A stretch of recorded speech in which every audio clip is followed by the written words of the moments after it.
Hello friends, कैसे हैं आप सब। उम्मीद करती हूँ कि आप सब अच्छे हैं। फ्रेंड्स, आज हम आपके लिए पूर्व मेघ का भाग 2 लेकर आए हैं, जो बहुत ही महत्वपूर्ण प्रश्न है पूर्व मेघ के। चलिए हम अपनी वीडियो को स्टार्ट करते हैं।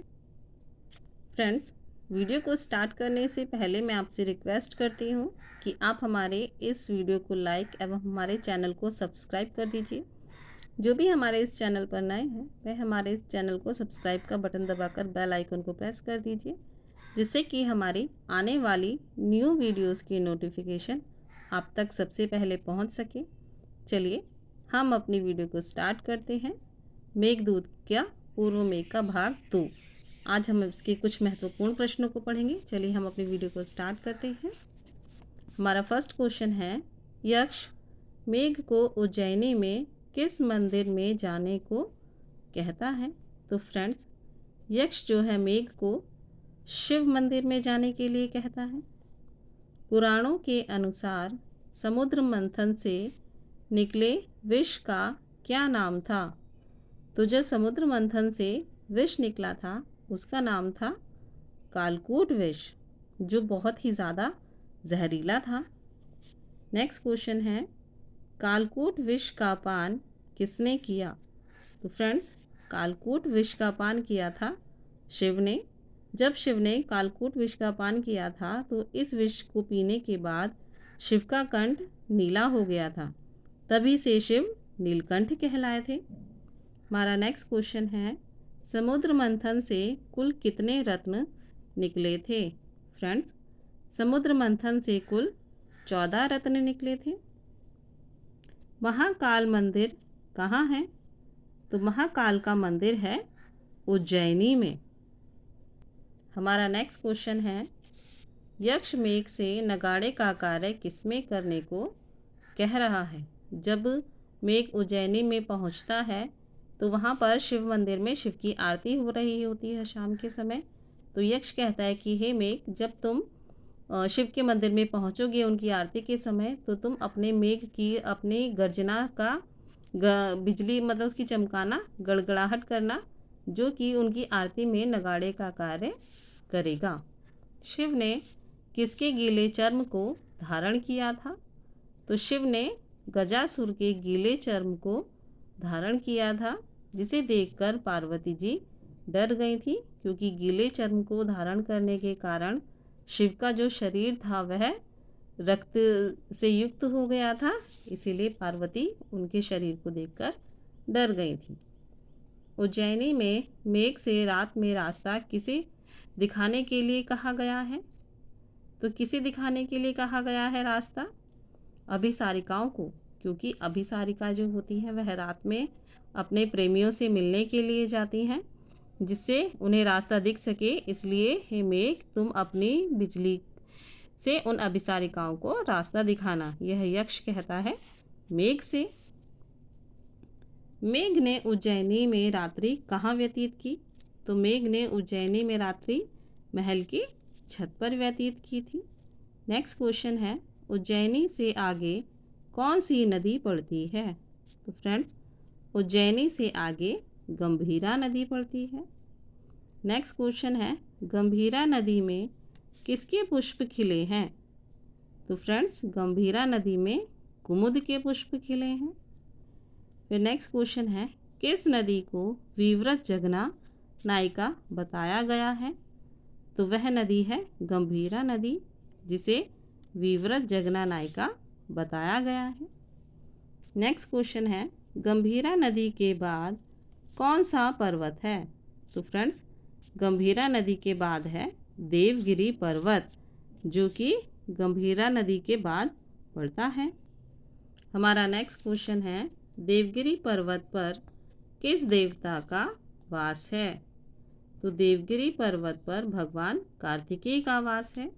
वहाँ पर कहाँ, देवगिरी पर्वत पर भगवान कार्तिकेय का मंदिर है, इसीलिए वहाँ पर इनका वास माना जाता है। नेक्स्ट क्वेश्चन है, कार्तिकेय का जन्म कहाँ हुआ था। सो फ्रेंड्स, कार्तिकेय का जन्म सरकंडों में हुआ था।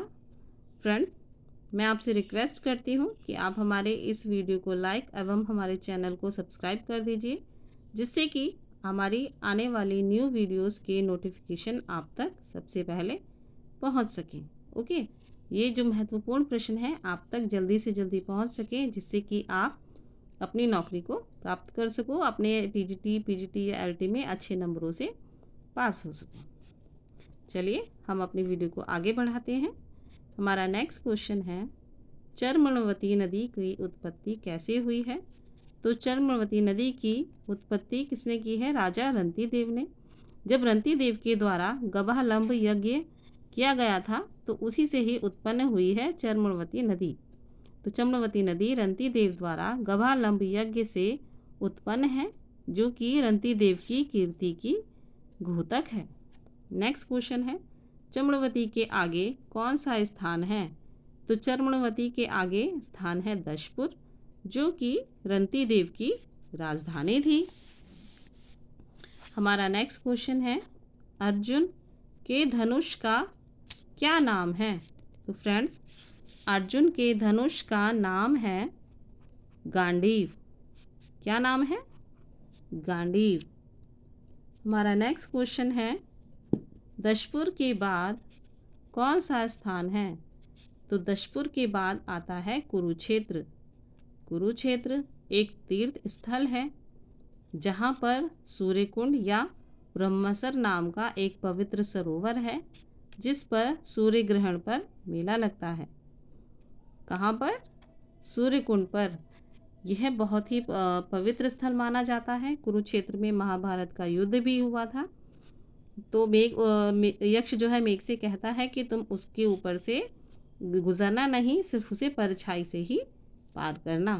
हमारा नेक्स्ट क्वेश्चन है, सरस्वती नदी कहाँ बहती है? तो सरस्वती नदी ब्रह्मावर्त जनपद में बहती है। हमारा नेक्स्ट क्वेश्चन है, बलराम ने किस नदी के जल का सेवन किया? तो बलराम ने सरस्वती नदी के जल का सेवन किया था, जो कि कुरुक्षेत्र से होकर बहती है, लेकिन आज प्राय यह लुप्त है, ये दिखाई नहीं देती है। नेक्स्ट क्वेश्चन है, जहनु कन्या किसे कहा गया है? तो फ्रेंड्स, जहनु कन्या कहा गया है गंगा को।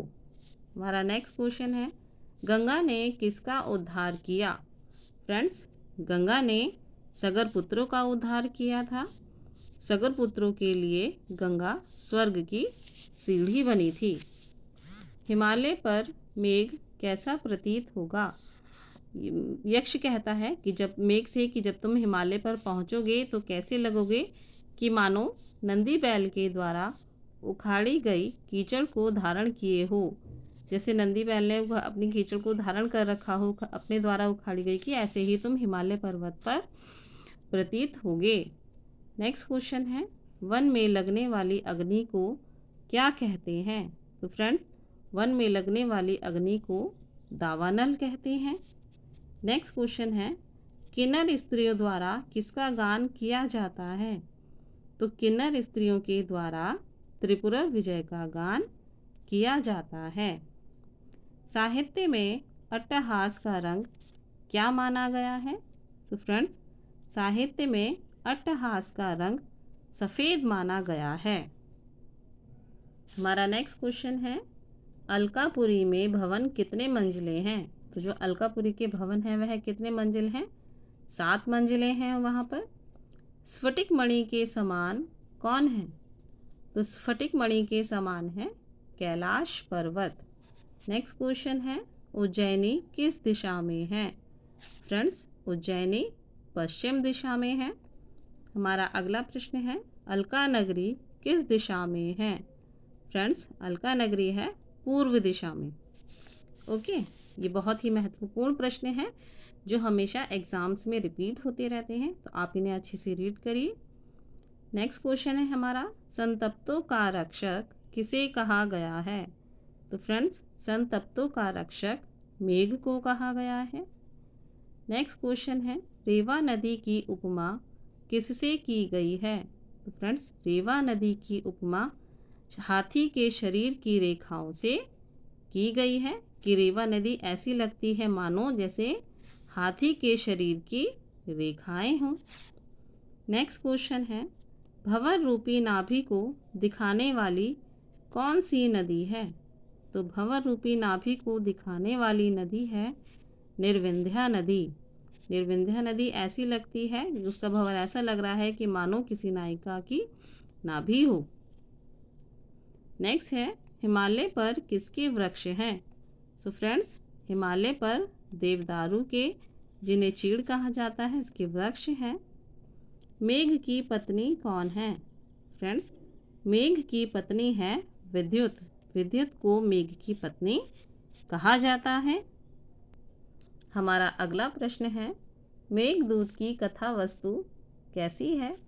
तो मेघदूत की कथा वस्तु है कवि कल्पित। महाकवि कालिदास ने बहुत ही अच्छी कल्पना की है मेघदूत में। हमारा नेक्स्ट क्वेश्चन है, मेघदूत का जर्मन भाषा में गद्यानुवाद किसने किया है? तो मेघदूत का जर्मन भाषा में गद्यानुवाद किया है स्विट्ज ने। नेक्स्ट क्वेश्चन है, मेघदूत का जर्मन भाषा में पद्यानुवाद किसने किया है? तो मेघदूत का जर्मन भाषा में पद्यानुवाद किया है मैक्स मूलर ने।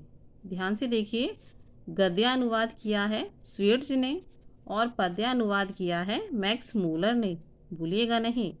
तो ये थे कुछ क्वेश्चंस फ्रेंड मेघदूत से। अब हैं इसके बाद कुछ प्रमुख सूक्तियाँ जो कि हमारे एग्जाम्स में बार बार आती हैं। हमारी फर्स्ट सूक्ति है, कामार्ता ही प्रकृति कृपणा चेतना चेतनेषु, अर्थात काम से पीड़ित लोग चेतना और अचेतन में के विषय में स्वभाव से ही दीन होते हैं। अर्थात जो व्यक्ति कामार्थ होते हैं, काम से पीड़ित होते हैं, ऐसे लोग चेतन और अचेतन के विषय में भेद नहीं कर पाते हैं, उसमें अंतर नहीं कर पाते हैं। इसीलिए यक्ष जो है मेघ को भी दूत बनाकर अपनी यक्षिणी के पास भेज रहा है। क्या भला एक मेघ जो है वह दूत बनकर जा सकता है? तो यक्ष को नहीं पता है, वह अपने काम से पीड़ित है। तो इसीलिए ऐसे लोग चेतन और अचेतन के विषय में स्वभाव से ही दीन होते हैं, उसमें अंतर नहीं कर पाते हैं। नेक्स्ट सूक्ति है हमारी, यांचा मोघा वर्मधि गुणे नाधमे लब्ध कामा, अर्थात अधिक गुण वाले व्यक्ति से की गई याचना यदि निष्फल हो जाती है तब भी अच्छी है, लेकिन अधम व्यक्ति से की गई याचना सफल होने पर भी अच्छी नहीं है। अर्थात जो अच्छे लोग होते हैं, गुणवान लोग होते हैं, अगर उनसे किसी चीज़ की याचना की जाए, कुछ मांगा जाए और अगर वह निष्फल हो जाता है तो भी अच्छा है, लेकिन अधम व्यक्तियों से, नीच व्यक्तियों से अपनी याचना सफल होने पर भी वह अच्छी नहीं होती है। नेक्स्ट सूक्ति है हमारी, रिक्त सर्वो भवति ही लघु पूर्णता गौरवाए, अर्थात यक्ष मेघ से कहता है कि खाली होने पर भी हल्के होते हैं और भरे हुए होना भारीपन का कारण है। मतलब जब हम खाली होते हैं तो सभी हल्के होते हैं, लेकिन भरे हुए होना भारीपन का कारण है, मतलब गौरव का कारण है। नेक्स्ट सूक्ति है, स्त्रीणामाद्यम प्रणय वचनम विभ्रमो ही प्रियेषु, अर्थात स्त्रियों की प्रेमियों के प्रति श्रृंगार चेष्टा ही उसका प्रथम प्रणय वचन होता है। स्त्रियों का अपने प्रियतमों के प्रति विभ्रम या हाव भाव ही प्रारंभिक प्रणय वचन हुआ करता है।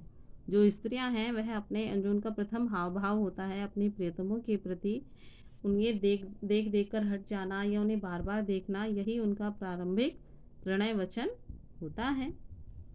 नेक्स्ट सूक्ति है, धूम ज्योति सलिल मरुताम सन्निपाता क्वा मेघा, अर्थात धुआं, अग्नि, जल और हवा का मिश्रण है मेघ।